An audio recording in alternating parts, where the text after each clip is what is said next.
Welcome to the Designated Drinker Show, the podcast that's raising the bar on craft cocktails. I am your host, Louise Sullis, and with me, as always, is my very, very talented friend, who is my little Racer X Trixie and Chim Chim all wrapped up in one. She is a mixtress, DC Gina. I am so nervous for whatever the trick thing you just said was, and I thought that maybe they were on the mic 1, 2. I'm not sure what's happening.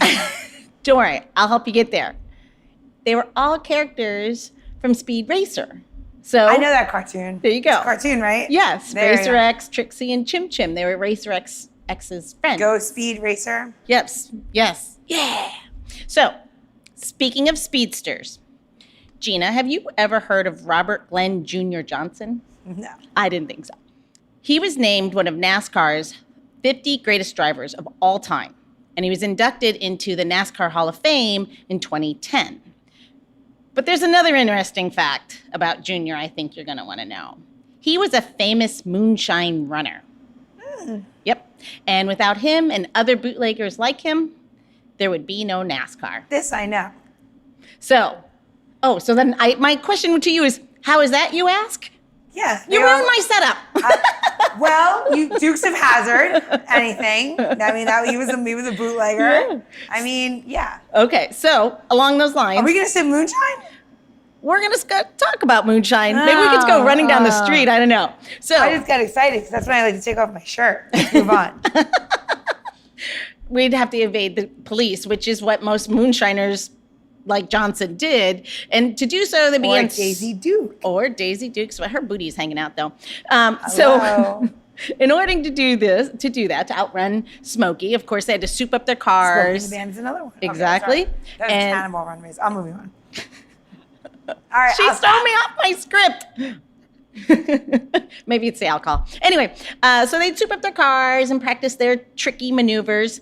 But when they weren't trying to outrun Smokey, they would also race one another to see who indeed was the better driver or who had the faster car.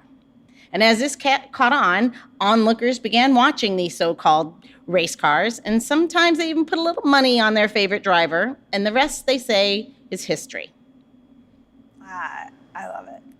So, all this talk about American-made hooch and people who make it possible brings me to today's designated drinker. He is none other than the Director of Spirit Education at Moonshine University. Please welcome Colin Blake to the show. Welcome to the show, Colin. Why, hello. Thank you so much for having me. What a delightful little journey down moonshine history as an introduction. I'm surprised we didn't talk about Mr. Burt Reynolds smuggling Coors as well and Smokey and the Bandit.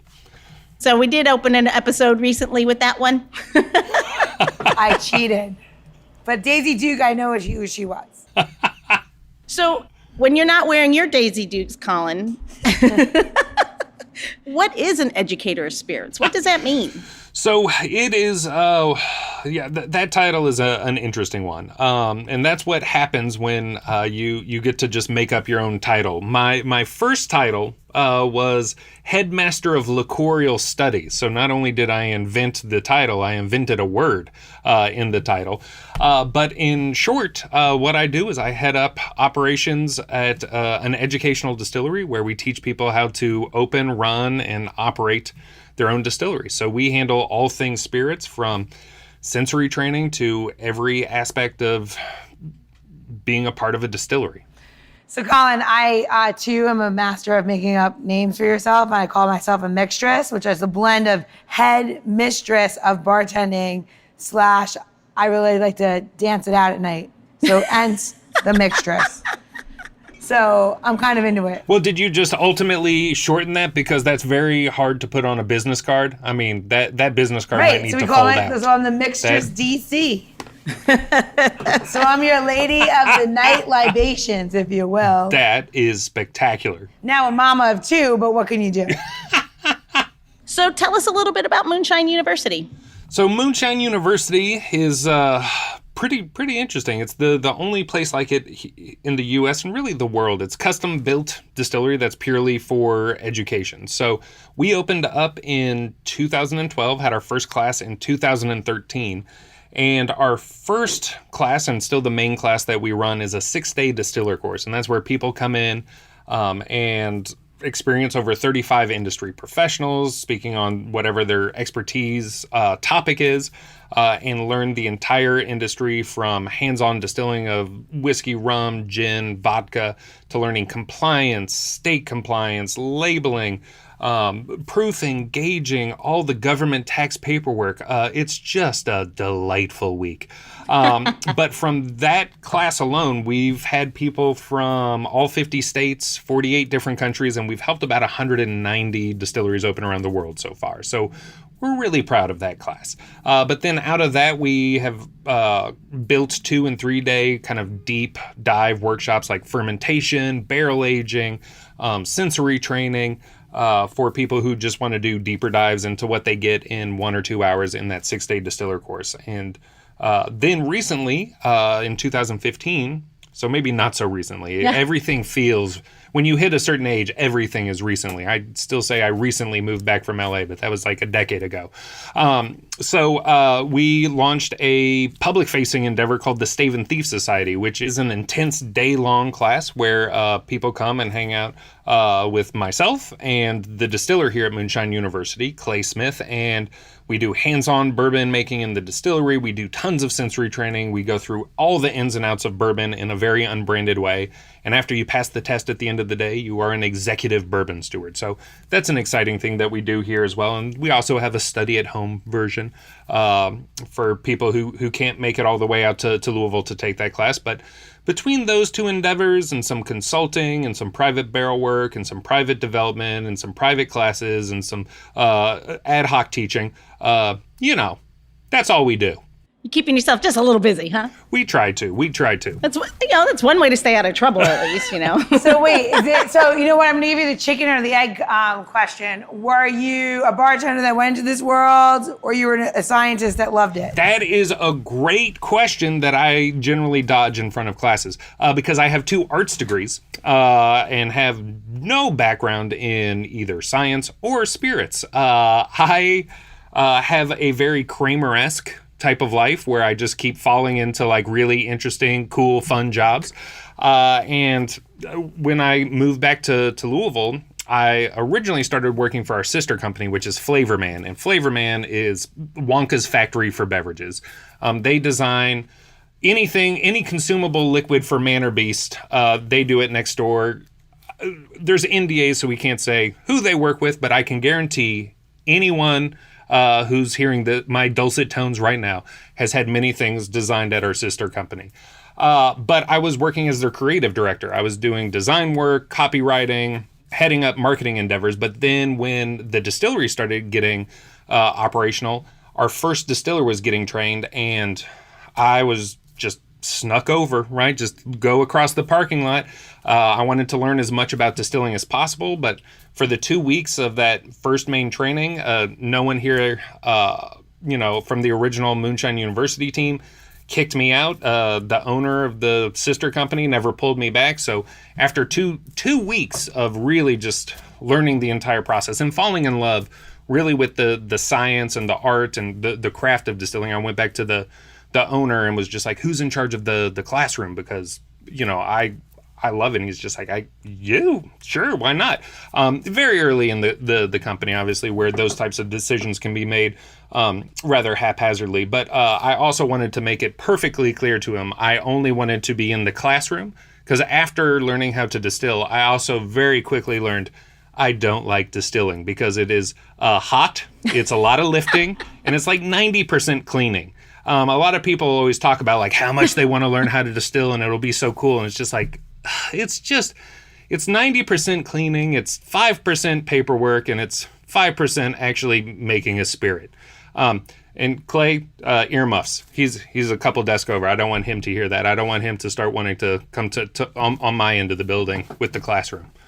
That's a perfect answer, right? I love it. Well, it's a good thing you know what you wanted. I'd say bartending, even when you didn't. Bartending at least 70% cleaning. You're cleaning something. Well, isn't that why every bartender in film and TV always has a rag? Right? They're always wiping something. There's always a rag. That is I feel that the bartender in cinema has been like pigeonholed to a white rag holding person. You mean you want me to be rarely Sam from are they Cheers? even making drink? Aha! prove that point. Thank you. All right, for the $1 million question, what was Sam's last name on Cheers? Malone. Love it. Good job. Love it, love it. You can't stump me on Cheers trivia. I am already ready to go take this class. I don't even know about you, Louise, but I feel like this is going to be super fun. Oh, it'd be so much fun. Yeah. We would not be good students, so I don't think. I feel like it's okay not to be a good student, right?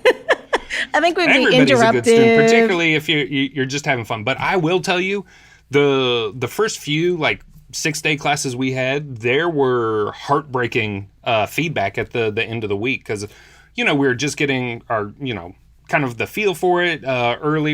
Even from class 1, we were very proud with what we put together. But people came up to us after the first class and shook our hands and they were like, "Oh, this class was great. We're never going to open a distillery." And we were just kind of like heartbroken, "Oh no." And they're like, No. That's a good thing. You made us realize you saved us tons of heartache, tons of time, and millions of dollars. So thank you. This industry is not for me. Because the reality is people don't realize it's not like brewing or winemaking where you can do it at home and it can be kind of a hobby and a passive thing.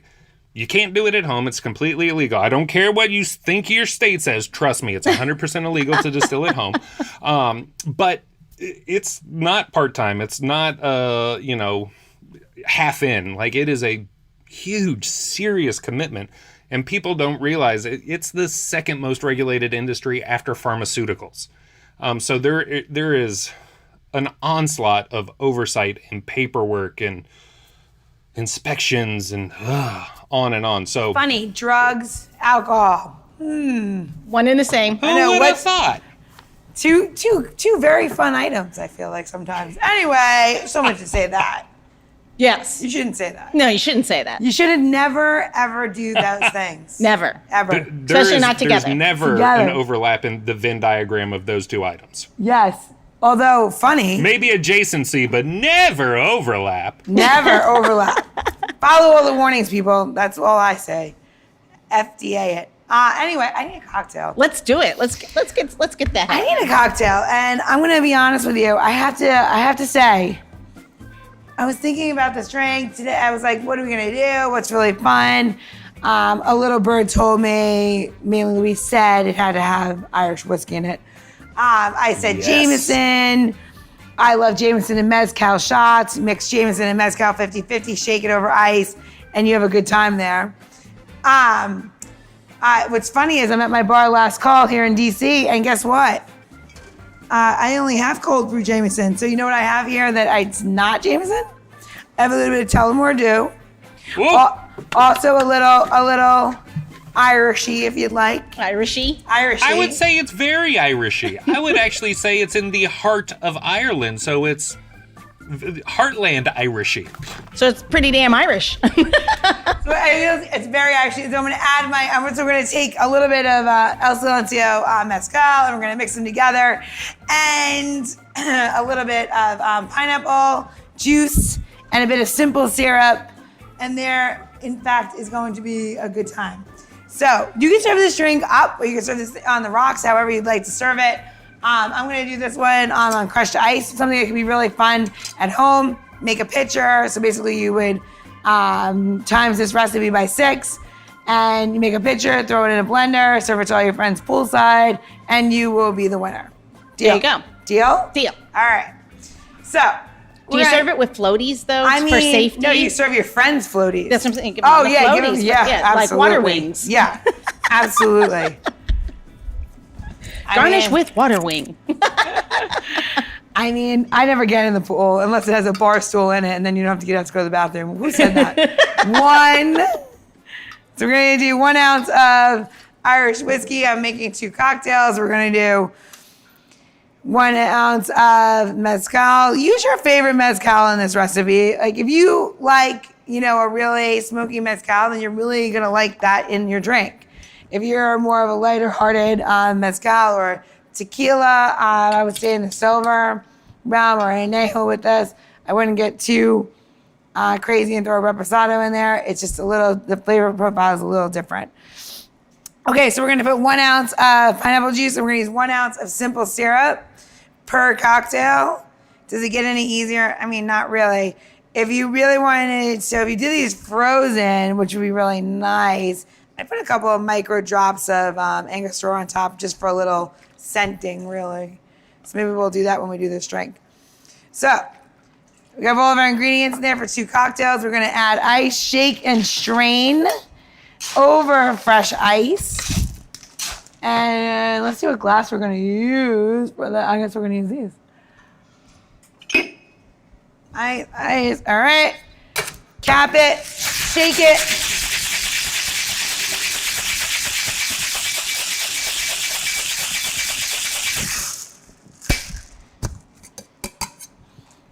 Oh, it smells terrible. Nobody's gonna like this. Terribly drink. good. It's kind of interesting. So, one thing that when you're doing this drink and you shake it, I kind of like to pour this one straight in. It's a good up drink if you like as well, because you have pineapple in there. Pineapple has great viscosity. So it makes it a little bit foamy. Obviously, you can put that in there. You can use pineapple fronds for a garnish if you like. Whatever kind of floats your boat. But in the end, it's just about the cocktail.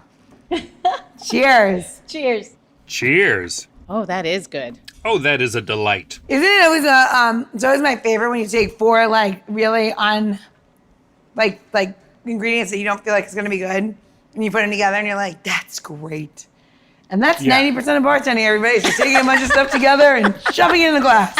And if it doesn't work, go, that's terrible, but we're gonna drink it anyway. Yeah. So if you'd like to become a bartender, you could work for free for me. And if it's horrible, just keep adding Saint Germain, right? That's pretty funny, actually. I might use that one. My elixir fixer is Angostura. If it's terrible, I just put Angostura in it. I'm like, don't you like the bitters? Because they can cover up anything. I'm pretty sure that you could put like a shoe in a glass and shake it, add Angostura, and it'd be halfway decent. And it's kind of funny because in the spirits world, you know, when you're just tasting spirits unto themselves, like the version of I'm sure y'all are familiar with the bless his heart, right? That like very kind of backhanded. So in the spirits world, the kind of like same like bless your heart is, oh, this would be so good in a cocktail. Very much being like, oh, you got a lot to cover up in this thing. Yeah. So Gina, you're right. I, as a novice, would never think to put these ingredients together. You were also skeptical. She should have seen her face. She was cringing at me, everybody. That is not true. She was like, wrinkled nose. I know it's always going to I be was good. like, is she? What's happening here? No, but so the pineapple, I mean, sometimes you think pineapple juice is really, really sweet. Is it the smoke and the mezcal that brings it back, or is it just the combination? Because it's really, again, how do people understand when they get like adventurous? So that smoke you're tasting is definitely your mezcal, but that viscosity you have, that mouthfeel is from your Irish whiskey. I love Irish whiskey. And not because like I just like doing shots of it. Irish whiskey has a really nice, always has a really nice mouthfeel, and that's what kind of makes it so lovely. And it lends itself really nicely to other cocktails, especially things that would be a little bit strong. This is a strong cocktail. This isn't, for the faint of heart. This is like, a bit tropical. Yes. And I think we came up with a funny name for it. What was the name for it? I believe it was Irishman on Vacation, or Tropical Irishman, or Sunburn Irishman, something funny. Or Irishman lost at sea. I would change it. Irish suntan. I don't know. There you go. Yeah, isn't that just not real? But isn't that just a freckle then? No, isn't that's not. suntan just a freckle for an Irishman? Yeah, but if it was called the Irish suntan, that's more like just implying that it's going to burn. That's true. Because you can't put an Irishman under the sun and not expect a burn. Then it just becomes a raisin, right? I could kill this in 2 sips. I gotta stop. So before you can just drink this, right? It's one of those things that you just can drink. It's spectacular. Yeah, and it's dangerous. I am a huge, I love whiskey and mezcal together. The cocktails that put those together. Now, the first time I saw it on a menu, I thought it was the height of dubious. So I think the first time I had it, it was like a rye whiskey, a mezcal, some sort of vermouth and bitters, and it was served room temperature. So I was like, well, that's adventurous. But so am I. So I got it and was like, oh, that is delightful. That is just a bucket of tasty booze. I I want to like room temperature cocktails. I just am one of those people that like, even if it's like snowing and ice and like literally hailing at the same time and it's like arctically below zero, I'm like, can you put some ice in my drink? So I can't do the I can't do hot and I can't do room temperature. As a matter of fact, I don't even take my soup. I go to restaurants and I'll order soup and then sit. And they're like, did you not like it? I'm like, no, I'm gonna totally love it like in a minute. Or 10. Yeah, or I'm gonna put this ice in it and then I'm gonna drink it. Ew. That's terrible. Okay. I know. You know what it is? My mother's. My mother's fault. She used to put ice cubes in like chicken soup. Yeah. And everything. So where's somebody gonna go to get this not cold soup cocktail? They're gonna go to designateddrinker.show, and clearly I don't know what you're talking. All right, so you're gonna go to designateddrinker.show to get the tips and tricks and how-tos and what my favorite color is, and you're gonna go to designateddrinker.show. Okay. Okay. So wait, where are they gonna go? You're gonna go to designateddrinker.show. I got it. You got it, Colin? Oh, I got it. So the other thing you're going to get is not just Gina's how-tos and the recipes. We'll also make sure that we'll have links to the Moonshine University for people who want to become smarter than the rest of us, and find out what Colin's up to, and maybe he'll let us stay at his house or something. I'm sure his wife would love that. That's why we have a big backyard for tents.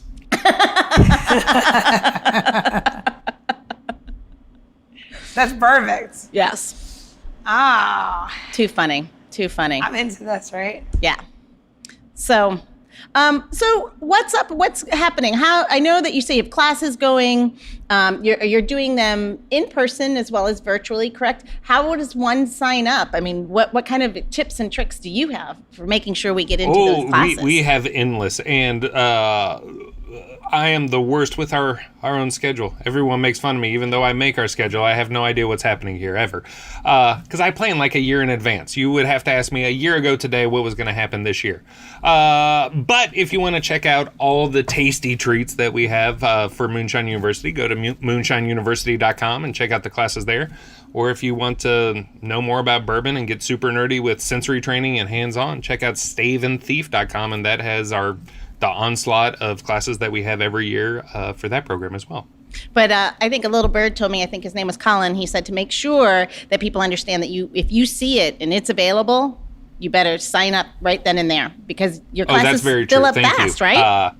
That is true. Yeah, so we do have limited seating. We have a small classroom, and things sell out really quick. We get a lot of people who call us like 2 weeks before a class, and they're like, when I started looking at this class 6 months ago, there were seats available. Now I can't get a seat. And we're like, but yeah, it's sold out. Do you not understand the whole concept of supply and demand and quantities? Have you been working on the barter system your entire life? So yeah. I feel like you're talking about my husband. So if you do see a class That's how he and you're operates. planning on coming, sign up, because those do go quick. I love this. I do like how you fall in and out of this deep Southern accent. It's kind of fun. Oh, that last accent, I don't know if that would be Southern. That might insult the entire everybody south of the Mason-Dixon line, but I'll take it, because even though we're questionably under the Mason-Dixon line, we're close enough to Indiana that we can claim Midwest too. So, yeah, I do slip in and out, because it turns out when I was younger and I had a wry sense of humor, I would say obvious jokes to me and a couple other people, and other people, the vast majority of people, thought I was serious, which got me into endless trouble. So I've decided to do a rather high-pitched affectation anytime I'm trying to deliver a joke, which now makes me look like a 50s comedian out of the Catskills. So whether they're laughing with you or at you, it's fine. It's true. I got their money either way. That is very sinister, and I love it. All right, Colin, we have one last question. This is how we know if you listened to the Designated Drinker show before or not. You did your homework. So in this day and age, everybody identifies themselves with a different sort of spirit animal, and you might identify yourself with a sheepdog. So cute and funny and laugh and make everybody laugh and feel great, and then basically don't listen to them and just do your own thing. But if you can identify yourself with one spirit ingredient, whether it's for cocktail or for food, what would that ingredient be, and how does it define you? Oh, that is spectacular. So I will say that it would probably be Hatch green chili, because I was born and raised in New Mexico. I think it is a great addition to nearly every single food, and I have made like green chili bitters and other kind of little cocktail things with green chili. So if I do have a spirit animal, it is my home state of Nueva Mexico's Hatch green chili. Very much God. so. That's the first time we've ever had that. That's amazing. Really? What do most people do? Cherry? No, we've had people do peppers, but not that one. And that's also that's a great answer, and I love it. We get a lot of Salt. A lot of people go with salt because it's, universal and inclusive. Yeah, it's great. Yours was just like straight on, like, that is my spirit ingredient. Awesome. Yes, I love it. Yeah, I mean, it's at my soul because I literally, when I moved back to Kentucky from the West, like, had to get online and find out who could ship me like 50-pound bags, and like so that I could grill out and strip it and process it. And I'm a little lazy these days now that I have a child, so now I just order it processed. But yeah, there's always like a bag in the freezer ready to thaw and replace the empty container in the fridge. Big time. Great. That's awesome. Awesome. On that note, that was an amazing answer, amazing episode, learning amazing new things. Thank you for such a great time. Cheers. Cheers. Cheers. Thank It you was so a much for pleasure. having me on. Thank you for coming. The Designated Drinker Show is produced by Missing Link, a podcast media company that is dedicated to connecting people to intelligent, engaging, and informative content. Also in the Missing Link lineup of podcasts is Rodger That, a podcast dedicated to guiding you through the haze of dementia, led by skilled caregivers Bobbi and Mike Carducci. Now, if you're looking for a whole new way to enjoy the theater, check out Between Acts, an immersive audio theater podcast experience. Each episode takes you on a spellbinding journey through the works of newfound playwrights, from dramas to comedies and everything in between. Find Missing Link's League of Podcasts on Apple Podcasts, Spotify, or wherever you find your podcasts. Please don't forget to subscribe, download, and review the shows. Your review helps our shows reach new audiences. To find out more about Missing Link, visit missinglink.company. That's missinglink.company.